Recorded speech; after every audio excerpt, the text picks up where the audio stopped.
Hello learners, Bengali chemistry YouTube চ্যানেলে আবার স্বাগত। ভিডিওর থাম্বনেল আর টাইটেল দেখে আশা করি বুঝেই গেছো যে আজকে আমরা কী নিয়ে আলোচনা করব। আমাদের আজকের টপিক হলো নিউক্লিওফিলিক সাবস্টিটিউশন রিয়াকশন, মানে নিউক্লিওফিলিক প্রতিস্থাপন বিক্রিয়া। এই টপিকটা ক্লাস 11-এর জেনারেল অর্গ্যানিক কেমিস্ট্রিতে যেরকম ইম্পর্টেন্ট, তেমনই ক্লাস 12-এর অর্গ্যানিকের প্রথম চ্যাপ্টার মানে হ্যালোঅ্যালকেন হ্যালোঅ্যারিন চ্যাপ্টারটা পড়তে গিয়েও কিন্তু এই টপিকটা নিয়ে নলেজ থাকা খুবই দরকার।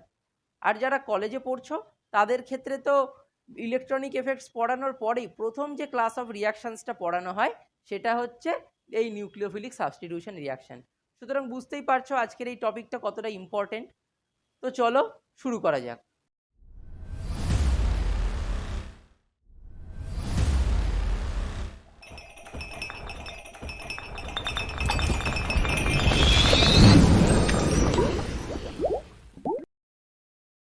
তো প্রথমে আমরা দেখব যে নিউক্লিওফিলিক সাবস্টিটিউশন রিয়াকশন কাকে বলে। জিনিসটা আমরা ভেঙে ভেঙে আগে বুঝি। প্রথমে আগে দেখি যে আমরা সাবস্টিটিউশন রিয়াকশন মানে প্রতিস্থাপন বিক্রিয়া কাকে বলে। প্রতিস্থাপন বিক্রিয়ায় কি হয়, যে ধরো আমার একটা জৈব যৌগ আছে, তো সেইটার একটা অংশ, সেটা হতে পারে কোনো অ্যাটম বা হতে পারে কোনো গ্রুপ, সেটা বেরিয়ে যায় এবং অন্য কোনো একটা অ্যাটম বা অন্য কোনো একটা গ্রুপ তার সেই জায়গাটা এসে দখল করে। অর্থাৎ সোজা বাংলা ভাষায় যদি আমরা বলি, তো একটা অর্গ্যানিক কম্পাউন্ড বা জৈব যৌগের একটা অংশ অন্য কোনো অ্যাটম বা গ্রুপ দিয়ে যদি রিপ্লেসড মানে প্রতিস্থাপিত হয়ে যায়, সেটাকে আমরা বলবো প্রতিস্থাপন বিক্রিয়া। এখানে আমি একটা এক্সাম্পল দিয়ে বুঝিয়েছি, দেখো এক্ষেত্রে আর এলটা হচ্ছে আমার অর্গ্যানিক কম্পাউন্ড মানে জৈব যৌগ। তো এর যে এল পার্টটা, এটা হচ্ছে আমার লিভিং গ্রুপ। লিভিং গ্রুপ মানে যে গ্রুপটা বেরিয়ে যাবে। লিভিং গ্রুপ আমরা এটাকে বলি বটে, তবে এটা কি হতে পারে, এটা কোনো অ্যাটমও হতে পারে অথবা কোনো গ্রুপও হতে পারে, আগেই বললাম। তো এই এল গ্রুপটা যদি বেরিয়ে যায় আর তার জায়গায় যদি কোনো একটা নিউক্লিওফাইল এসে ঢোকে, তখন সেই ধরনের সাবস্টিটিউশন রিয়াকশনকে আমরা বলবো নিউক্লিওফিলিক সাবস্টিটিউশন রিয়াকশন। অর্থাৎ কি না, কোনো একটা জৈব যৌগের একটা পার্ট যদি নিউক্লিওফাইল দ্বারা প্রতিস্থাপিত হয়, এখানে আমরা দেখতে পাচ্ছি দেখো এল পার্টটা নিউক্লিওফাইল দিয়ে সাবস্টিটিউটেড হয়ে গেছে মানে প্রতিস্থাপিত হয়ে গেছে। দ্যাট ইজ ওয়াই আমরা এই ধরনের রিয়াকশনকে বলবো নিউক্লিওফিলিক প্রতিস্থাপন বিক্রিয়া। আমরা দেখব যে এই নিউক্লিওফিলিক সাবস্টিটিউশন রিয়াকশনটা কি কি ভাবে হতে পারে, কিন্তু তার আগে আমরা এই নিউক্লিওফাইল আর লিভিং গ্রুপ এদের সম্পর্কে আগে জেনে নেব। তো প্রথমে আমরা আসি নিউক্লিওফাইল কাকে বলে। নাম থেকেই দেখো তোমরা বুঝতে পারছো যে নিউক্লিয়াসের প্রতি ফিলিয়া মানে আসক্তি আছে যে স্পিসিসের, তাকে আমরা বলবো নিউক্লিওফাইল। প্রথম পয়েন্ট সেটাই যে নিউক্লিয়াস লাভিং স্পিসিস হতে হবে। এবার তোমরা আমাকে বলো যে নিউক্লিয়াস মানে আমরা কি জানি, পজিটিভলি চার্জ একটা অংশ। এবার পজিটিভ চার্জের প্রতি কে আসক্ত হবে, যার নিজের ভিতরে যথেষ্ট বেশি অ্যামাউন্ট অফ ইলেকট্রন রয়েছে, সেই তো যাবে পজিটিভ চার্জের দিকে অ্যাট্রাক্টেড হতে। তো ওই জন্য আমরা সেকেন্ড পয়েন্টে কি লিখেছি, যে ইলেকট্রন রিচ স্পিসিস হতে হবে। তার মানে কি, ইলেকট্রন সমৃদ্ধ হতে হবে, তার মানে ফুল অফ ইলেকট্রন ডেনসিটি হতে হবে। তো এই যে ইলেকট্রন রিচ ব্যাপারটা, এটা কিন্তু খুবই আপেক্ষিক। আমি ধরো যেটাকে ইলেকট্রন রিচ বললাম, অন্য কেউ সেটাকে ইলেকট্রন রিচ নাও ভাবতে পারে। তো সুতরাং তার তো একটা মাপকাঠি থাকতে হবে। তো তার জন্য আমরা এই থার্ড পয়েন্টে লিখে দিয়েছি যে at least one extra pair of electrons থাকতে হবে। এটা হচ্ছে আমার ইলেকট্রন সমৃদ্ধির মাপকাঠি, যে অন্তত পক্ষে একটা বাড়তি ইলেকট্রন জোড় সেই যৌগটাতে উপস্থিত থাকতেই হবে যদি আমরা সেটাকে নিউক্লিওফাইল বলতে চাই। তো এই তিনটে ক্রাইটেরিয়া মেনে আমরা যদি কম্পাউন্ডদের দেখতে বসি, তো আমরা দেখতে পাবো যে দু ধরনের কম্পাউন্ড হতে পারে। এক হতে পারে প্রসম বা নিউট্রাল, অথবা হতে পারে নেগেটিভলি চার্জ। তো নিউট্রাল যদি কোনো একটা মলিকিউল হয়, তো সেক্ষেত্রে সেটাকে আমি নিউক্লিওফাইল কখন বলবো, যদি তার ভেতরে এক বা একাধিক লোন পেয়ার প্রেজেন্ট থাকে। এখানে দেখো অ্যামোনিয়ার ক্ষেত্রে নাইট্রোজেনের উপরে একটা লোন পেয়ার প্রেজেন্ট রয়েছে, তার মানে কি, তার মানে এটা ইলেকট্রন রিচ হয়ে গেল। আর এই থার্ড শর্তটা যেখানে আমি বলেছিলাম যে একটা অন্তত এক্সট্রা পেয়ার অফ ইলেকট্রন থাকতে হবে, সেটা এখানে আছে। অক্সিজেনের ক্ষেত্রে আবার দুটো লোন পেয়ার আছে, সুতরাং দুটো এক্সট্রা পেয়ার অফ ইলেকট্রন আছে, আরো ভালো। তো এইগুলো হচ্ছে নিউট্রাল নিউক্লিওফাইল। আর নেগেটিভলি চার্জ নিউক্লিওফাইল তো তোমরা বুঝতেই পারছো যে নেগেটিভ চার্জ মানে তো ইলেকট্রন রিচ, সেটা বটেই। আর নেগেটিভ চার্জ এসে যাওয়া মানে তো জিনিসটা অলরেডি একটা এক্সট্রা পেয়ার অফ ইলেকট্রন চলে আসছে। আশা করি তোমরা এটা জানো যে নেগেটিভ চার্জ মানে কিন্তু একটা এক্সট্রা ইলেকট্রন, কিন্তু এই একটা এক্সট্রা ইলেকট্রন মৌলটার আরেকটা এক্সট্রা ইলেকট্রনের সঙ্গে একসঙ্গে থেকে একটা ইলেকট্রন জোড় গঠন করে। তোমরা যদি না জানো জিনিসগুলো খুব বেসিক, আমি এটা একটু বুঝিয়ে দিচ্ছি, এই জিনিসটা জানা খুব ইম্পর্টেন্ট। যে ধরো এইটা, এবার এই কার্বনটার কথা যদি চিন্তা করি আমি, এই কার্বনটার নিজস্ব কটা ইলেকট্রন আছে, এই কার্বনটার যোজ্যতা কত, 4। তার মানে এর কতগুলো ইলেকট্রন থাকবে, 1 2 3 4। ঠিক আছে, এবার এই যে তিনটে ইলেকট্রন নিয়ে এই কার্বনটা একটা ইলেকট্রন দিয়ে হাইড্রোজেনের সঙ্গে বন্ড করেছে, এই কার্বনটার কাছেও তিনটে ইলেকট্রন রয়েছে, এরা ট্রিপল বন্ড ফর্মেশন করলো।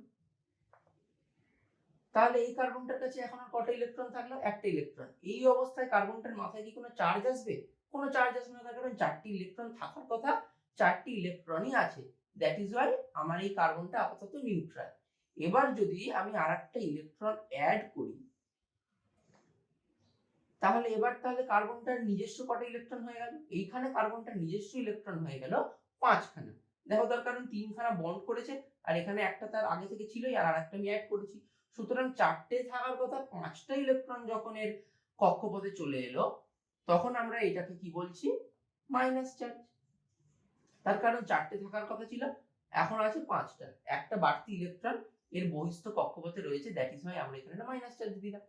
এবার দেখো এই যে এক্সট্রা ইলেকট্রনটা, এটা নিশ্চয়ই নিজের মতো ঘুরে বেড়াবে না, আর একটা ইলেকট্রন এখানে আনপেয়ার্ড অবস্থায় পড়ে থাকা সত্ত্বেও এই ইলেকট্রনটা কি করবে, এর যে নিজস্ব আগে থেকে ইলেকট্রন ছিল তার সঙ্গে পেয়ার আপ করে অ্যাজ এ ইলেকট্রন জোড় প্রেজেন্ট থাকবে।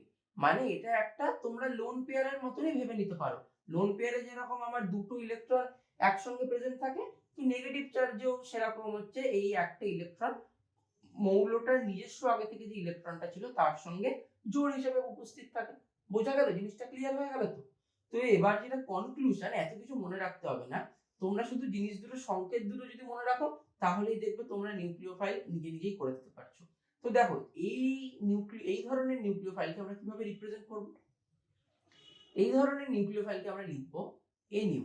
নিউক্লিওফাইলটাকে ছোট করে আমরা এনিউ বলছি। হ্যাঁ, এবার নিউট্রাল নিউক্লিওফাইলের একমাত্র শর্ত কি, আমরা যদি একটা লোন পেয়ার দিয়ে দিই, অন্তত পক্ষে একটা লোন পেয়ার থাকতে হবে। সুতরাং নিউট্রাল নিউক্লিওফাইলকে আমরা এইভাবে রিপ্রেজেন্ট করতে পারি।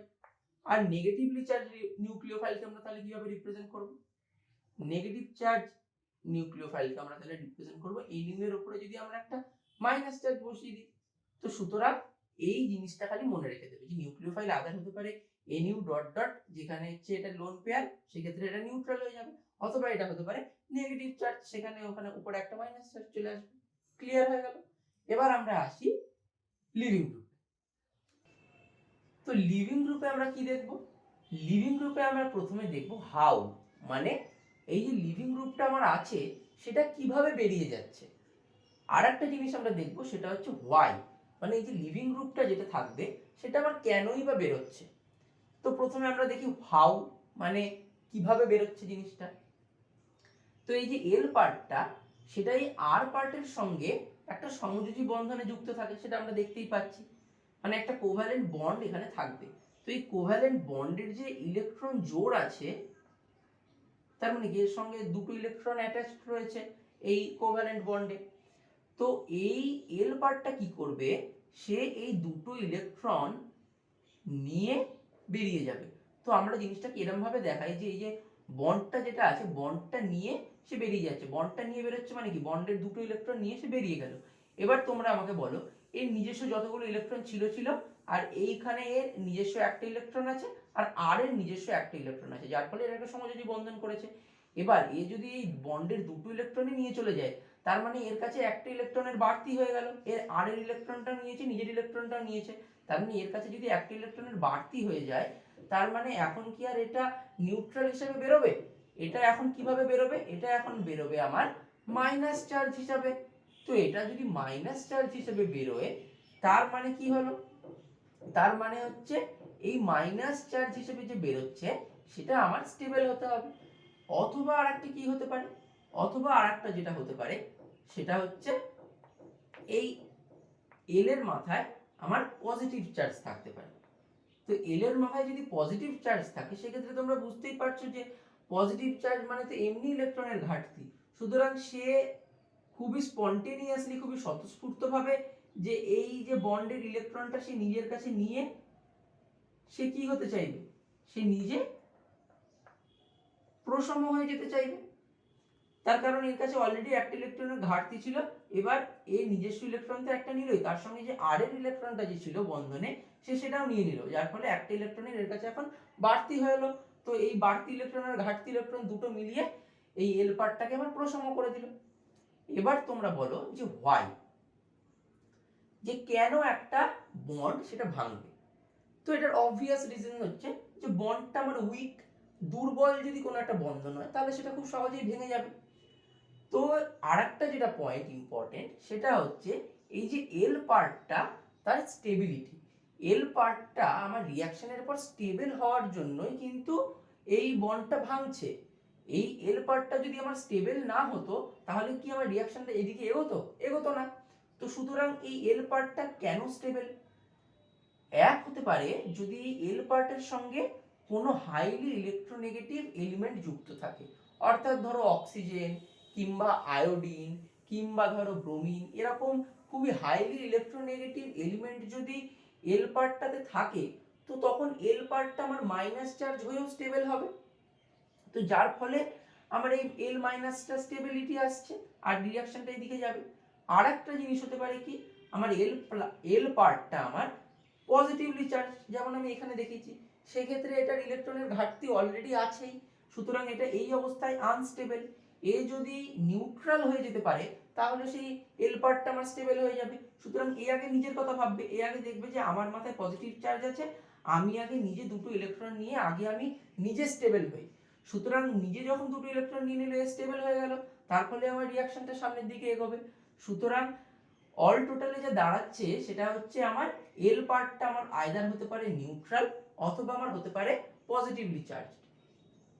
এল পার্টটা তার মানে আইদার হতে পারে নিউট্রাল অথবা আমার হতে পারে পজিটিভলি চার্জ।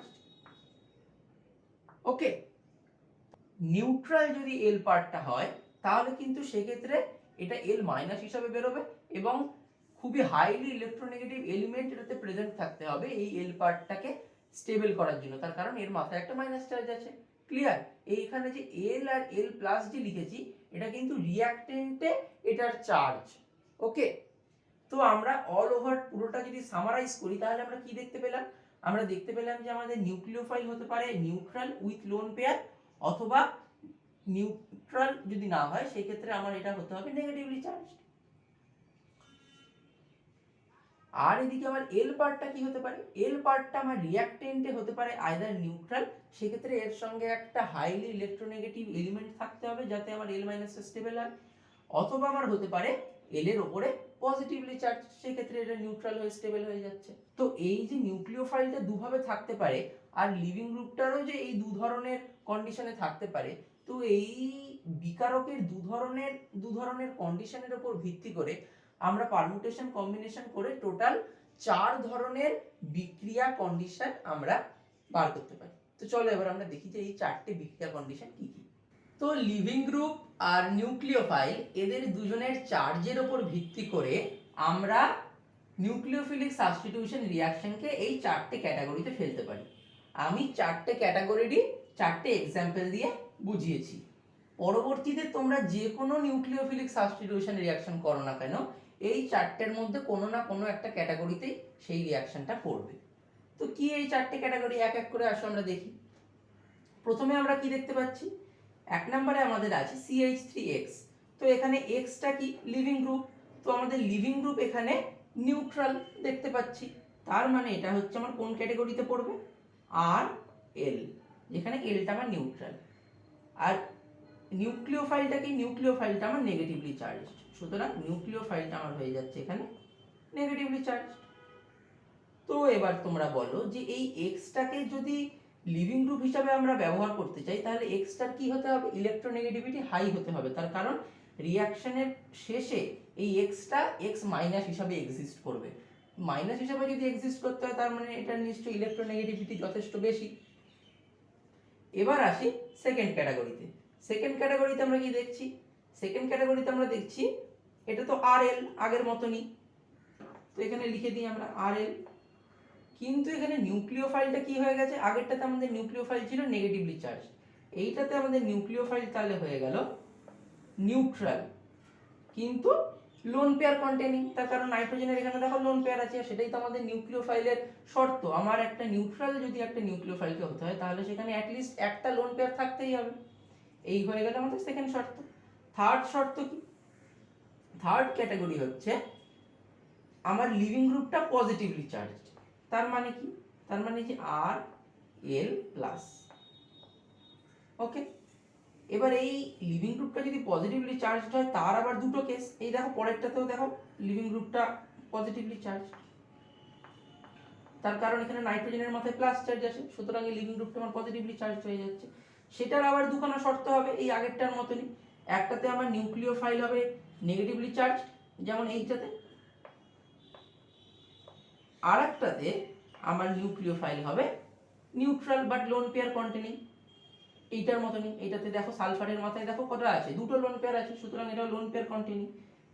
সালফারটা তাহলে কি হয়ে গেল আমার lone pair containing nucleophile, neutral nucleophile. তো এই হচ্ছে আমার চারটে কন্ডিশন।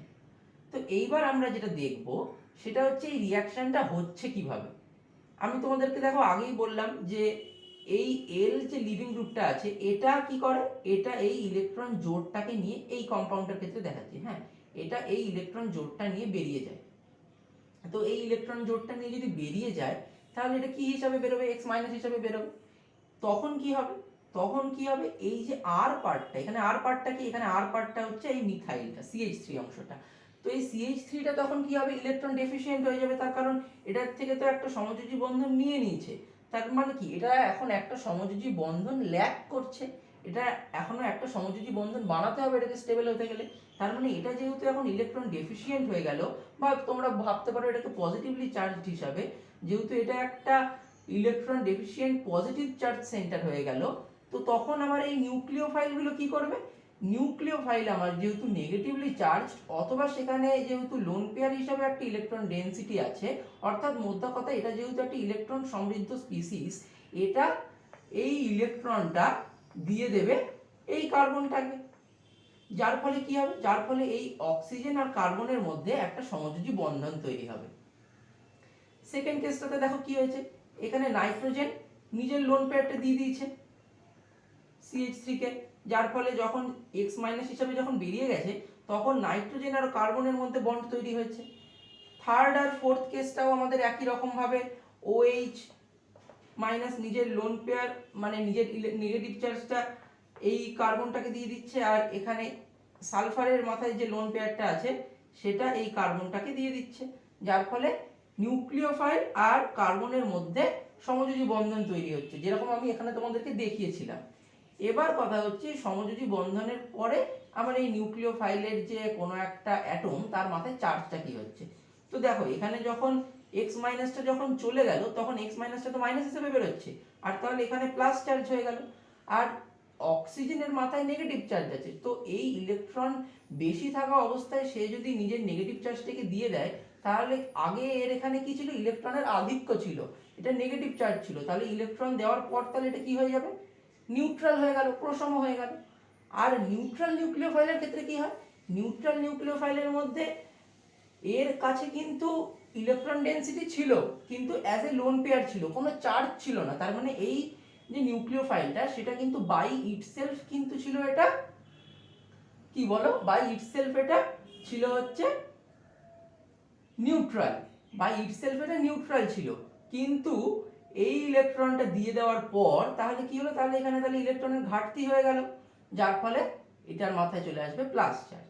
থার্ড আর ফোর্থ কেসেও দেখো যে অক্সিজেনের যে মাইনাস চার্জটা দিয়ে দিয়েছে, যার ফলে অক্সিজেনের মাথা থেকে চার্জটা সরে গেছে প্রোডাক্টে। আর এখানে দেখো সালফার আগে ছিল নিউট্রাল, এই লোন পেয়ারটা দিয়ে দেওয়ার পর ইলেকট্রনের ঘাটতি হয়ে গেল সালফারে, যার ফলে সালফারের মাথায় চলে আসছে পজিটিভ চার্জ। আর এই যে এল প্লাসটা সেটা কি হিসাবে বেরোবে? সেটা যখন বেরিয়ে যাবে এল প্লাসটা মানে NMe3 প্লাসটা যখন বেরিয়ে যাচ্ছে, এই যে NMe3 যে লোন পেয়ারটা সেটা NMe3 কোত্থেকে পাচ্ছে? সেই লোন পেয়ারটা NMe3 পাচ্ছে হচ্ছে এই CH3 আর NMe3 এর মাঝখানে যে কোভ্যালেন্ট বন্ডটা ছিল, মানে এই যে RL বন্ড, সেই ইলেকট্রন জোড়টা যেহেতু এ নিজে নিয়ে নিচ্ছে, তাই জন্য এর মাথায় একটা করে লোন পেয়ার চলে আসছে এবং এই পজিটিভ চার্জটা চলে যাচ্ছে, তার কারণে এইখানে একটা এক্সট্রা ইলেকট্রন সে নিয়ে নিয়েছে, যার ফলে গোটা জিনিসটা আমার হয়ে যাবে নিউট্রাল। এই হচ্ছে আমার চারটে ক্যাটাগরি অফ রিয়াকশনের কেস স্টাডি। ক্লিয়ার? তো এই চারটে ক্যাটাগরির নিউক্লিওফিলিক সাবস্টিটিউশন রিয়াকশন দেখে তোমরা হয়তো একটুখানি কনফিউজড হয়ে গেছো। তো তোমাদেরকে বলবো কনফিউশনের কোনো কারণ নেই, আমি একটা সিম্পল ফর্মুলা লিখে দিয়েছি। এই ফর্মুলাটা যদি তোমরা মনে রাখো, তো তাহলে এই ফর্মুলাটা থেকে তোমরা ওই চারটে ক্যাটাগরির যে কোনো ক্যাটাগরি তোমরা ডিরাইভ করে নিতে পারবে। তো চলো একবার ফর্মুলাটা একবার বুঝিয়ে দিই। ফর্মুলাটা আমরা লিখেছি যে আর এর সঙ্গে বন্ড করে আছে লিভিং গ্রুপ। এবার লিভিং গ্রুপটা আমার কি হতে পারে? লিভিং গ্রুপটা আমার হয় হতে পারে নিউট্রাল, অথবা আমার হতে পারে পজিটিভ চার্জ। আমি বলেছিলাম এই যে নিউক্লিওফাইলটা নিউট্রাল হতে পারে, পজিটিভ চার্জড হতে পারে। আর তার সঙ্গে কে রিয়াকশন করবে? তার সঙ্গে রিয়াকশন করবে আমার নিউক্লিওফাইল। তো এই নিউক্লিওফাইলটা কি হবে? নিউক্লিওফাইলটা আমার আইদার হতে পারে নিউট্রাল, সেক্ষেত্রে একটা লোন পেয়ার থাকবে তাতে, অথবা আমার হতে পারে নেগেটিভ চার্জ নিউক্লিওফাইল। তো রিয়াকশনটা কি হয়? রিয়াকশনটা আমরা জানি যে প্রথমে লিভিং গ্রুপটা আমার খুলে বেরিয়ে যায়। এবার লিভিং গ্রুপটা যদি এই বন্ধনের ইলেকট্রন জোড়টা নিয়ে বেরিয়ে যায়, নিউট্রাল যদি হয় লিভিং গ্রুপটা, সেক্ষেত্রে এটা বেরোবে L মাইনাস হিসাবে।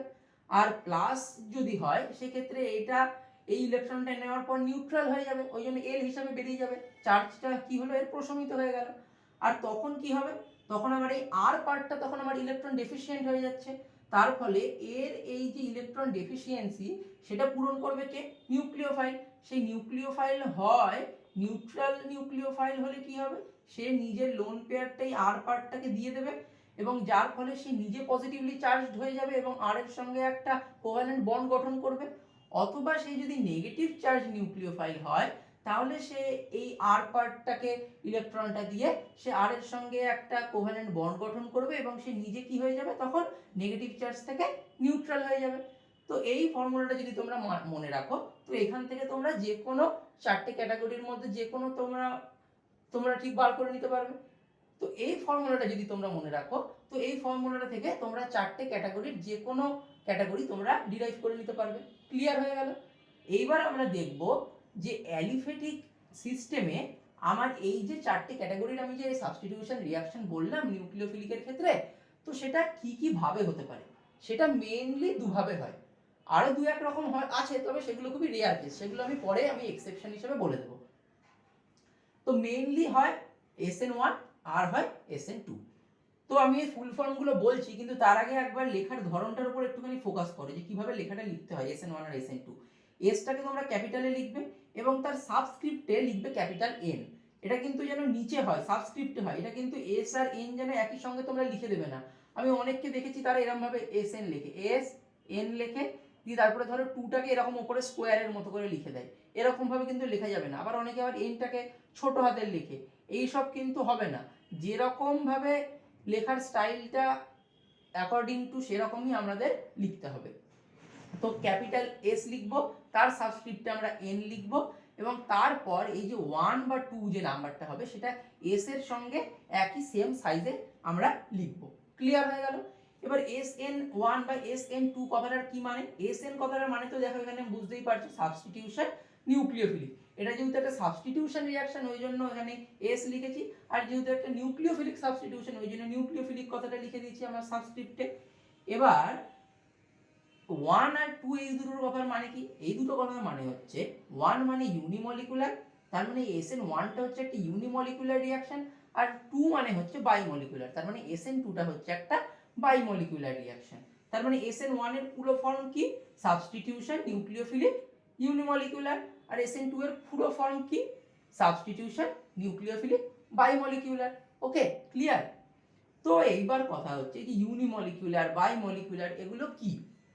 তো যারা তোমরা রিঅ্যাকশন কাইনেটিক্স মানে রাসায়নিক গতিবিদ্যা পড়েছো, তারা তো জানবেই যে একটা রিঅ্যাকশনের মলিকুলারিটি বা সেটার আণবিকতা বলতে আমরা কি বুঝি। কিন্তু যারা রিঅ্যাকশন কাইনেটিক্স পড়োনি তাদেরকে একদম সোজা করে বুঝিয়ে দিচ্ছি যে ধরো আমার কোনো একটা রিঅ্যাকশন আছে, সেই রিঅ্যাকশনটা যদি আমার সিঙ্গেল স্টেপ হয়, তো সেখানে আমি চেক করব ওই রিঅ্যাকশনটা হতে আমার কত অণু বিক্রিয়ক লেগেছে। তো সেটাই হচ্ছে আমার সেই রিয়াকশনের আণবিকতা।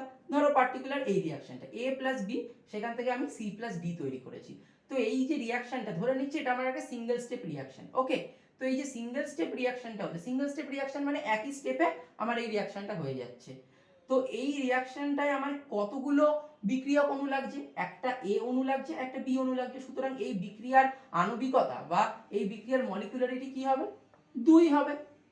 এবার আমার কোনো রিয়াকশন যদি সিঙ্গেল স্টেপ না হয়, ধরো সিঙ্গেল স্টেপ না হয়ে দেখা গেল মাল্টি স্টেপ, যেমন ধরো এই রিয়াকশনটা, এই রিয়াকশনটা কি হয়েছে, এই রিয়াকশনটা দেখো আমার এ থেকে প্রথমে তৈরি হয়েছে, এটা ভেঙে তৈরি হয়েছে বি আর সি স্টেপ 1 এ।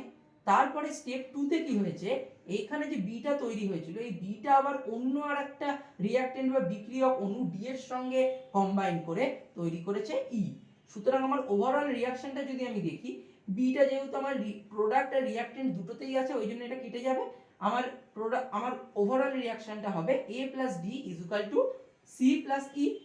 এটা হচ্ছে আমার ওভারঅল রিয়াকশন। এবার আমাকে যদি জিজ্ঞাসা করে যে এই স্টেপটার মলিকুলারিটি কি হবে, আমরা বলতে পারবো যে এই স্টেপটার মলিকুলারিটি বা আণবিকতা হবে 1, যেহেতু এখানে A শুধুমাত্র রয়েছে। এই স্টেপটার মলিকুলারিটি কি হবে 2, যেহেতু এখানে B আর D দুটোই রয়েছে। কিন্তু আমাকে যদি জিজ্ঞাসা করে যে এই রিয়াকশনটা A প্লাস ডি সেখান থেকে C প্লাস ই হচ্ছে, এই রিয়াকশনটার আণবিকতা কি হবে, তখন আমি কোন স্টেপটা ধরবো, এইটা না এইটা, সেইটা হচ্ছে বোঝার ব্যাপার। তো রিয়াকশন কাইনেটিক্স অনুযায়ী আমরা সেই স্টেপটাই ধরবো যেই স্টেপটার বিক্রিয়া হার বা রিয়াকশন রেট আমার স্লো হবে। তো এবার আমরা ধরে নিচ্ছি যে এই দুটো স্টেপের মধ্যে এই স্টেপটা হচ্ছে আমার স্লো স্টেপ, মানে এই স্টেপটার আমার বিক্রিয়া হার কম। তো এটাকে আমি লিখে দিচ্ছি স্লো স্টেপ। তো এই যে স্লো স্টেপ, এটাকে আমরা আরো একটা জিনিস বলি, সেটা হচ্ছে আরডিএস, মানে রেট ডিটারমিনিং স্টেপ, মানে এই স্টেপটার ওপরেই আমাদের বিক্রিয়ার হার নির্ভর করবে। সেটা কিভাবে হবে সেটা তোমাদের রিয়াকশন কাইনেটিক্সে বোঝানো যাবে, কিন্তু এখন আপাতত মনে রেখে যাও যে আমরা একটা রিয়াকশনের মলিকুলারিটি যখন চাইবে, তো তখন যদি আমার সেই রিয়াকশনটা যদি মাল্টি স্টেপ হয়, আমরা দেখব যে এর মধ্যে স্লো স্টেপ কোনটা, স্লো স্টেপের মলিকুলারিটি বা আণবিকতা যেটাই হবে সেটাই হচ্ছে আমার ওভারঅল রিয়াকশনের মলিকুলারিটি। তো তাহলে এই স্টেপটার আমার আণবিকতা কত, 1, যেহেতু এখানে শুধুমাত্র এ অণু থেকে বি আর সি তৈরি হয়েছে, ওই জন্য আমার ওভারঅল রিয়াকশনটার মলিকুলারিটি হচ্ছে 1। এবার আমার এই স্টেপটা আরডিএস বা স্লো স্টেপ না হয়ে যদি এই স্টেপটা আরডিএস হতো তাহলে কি হতো, সেক্ষেত্রে আমার মলিকুলারিটি 2 হতো। তার কারণ হচ্ছে আমার বি আর ডি দুটোই অণু রয়েছে আমার স্টেপ 2 তে ইনভলভ অ্যাজ এ রিঅ্যাক্টেন্ট। তো সুতরাং সেক্ষেত্রে আমি কি লিখতাম, আমার মলিকুলারিটি লিখতাম 2। সুতরাং এখান থেকে আমি জিনিসটাকে ঘুরিয়ে বলতে পারি যে SN1 এর ক্ষেত্রে যেহেতু আমার মলিকুলারিটি 1, ওই জন্য আরডিএস কিংবা স্লো স্টেপে আমার একটা মলিকিউল ইনভলভ বা একটা অণু ইনভলভ রয়েছে। আর SN2 এর ক্ষেত্রে যেহেতু এটা বাইমলিকুলার রিয়াকশন, তাই জন্য আরডিএস বা স্লো স্টেপে আমার দুটো মলিকিউল ইনভলভ রয়েছে। তো এই ইনফরমেশনগুলোর উপর ভিত্তি করে আমরা দেখব যে এই রিয়াকশন দুটোর মেকানিজম কিরকম হয়। তো SN1 আর SN2 রিয়াকশনের বিক্রিয়া কৌশল বা মেকানিজম কি হবে আমাদের এতক্ষণের ডিসকাশনের উপর ডিপেন্ড করে, সেইটা আমরা এই নিউক্লিওফিলিক সাবস্টিটিউশন রিয়াকশনের পার্ট 2 তে দেখব। আশা করি ভিডিওতে এতক্ষণ যা যা বুঝিয়েছি তোমরা সব ক্লিয়ারলি বুঝতে পেরেছো। যদি কোথাও কোনো ডাউট থাকে সেটা আমাকে মেনশন করে জানাও কমেন্ট বক্সে, আমি অবশ্যই সেটা রিপ্লাই দিয়ে দেবো। আর যদি তোমরা চাও আমি অন্য কোনো টপিকের উপরে ভিডিও বানাই, সেই টপিকটা কমেন্ট বক্সে মেনশন করে জানাবে, আমি উইদিন 1 or 2 উইকস সেই টপিকটার উপরে ডিটেইলড ভিডিও দিয়ে দেবো, বেসিক থেকে শুরু করে একদম অ্যাডভান্সড লেভেল অবধি। তো চলো দেখা হচ্ছে নেক্সট ভিডিওতে, ততক্ষণের জন্য টেক কেয়ার, বাই।